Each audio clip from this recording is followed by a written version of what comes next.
সুদের টাকায় ছেলে মানুষ হয় না, অমানুষ হয়। কিস্তির টাকায় সন্তান মানুষ হবে না। আমার নাম আনিসুর রহমান, আমি বললাম, আমার নাম আনিস, আমি বললাম সুদের টাকায় সন্তান মানুষ হয় না, কিস্তির টাকায় সন্তান মানুষ হয় না, 2 নম্বরই টাকায় সন্তান মানুষ হয় না, উপার্জনকারী প্রাণী হয়। মানে আমনের ফুতো রোজগার করতে পারবো, পয়সা কামাইতে পারবো।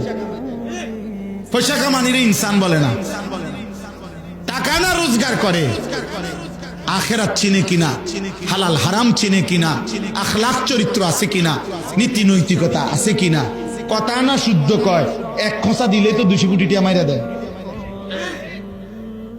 মানুষ, হ্যাঁ, 100 কোটি টাকা যদি রাষ্ট্রের সম্পদ চুরি করে লায়, তে মানুষ, তে শুদ্ধর বাস কইলে কি হইব? এতে প্রতি কথা পুরা পুরা কথা ইংরেজিতে কইলে কি হইছে? বলেন, উপযুক্ত নারী যার পাশে বসা, খোলামেলা নারী, বেহায়া বেপর্দা নারী প্রতিনিয়ত যার সামনে বসা, এটা কি গুনাহ না? তো গুনাহ করলে, পাপ করলে সন্তান মানুষ হইল কই?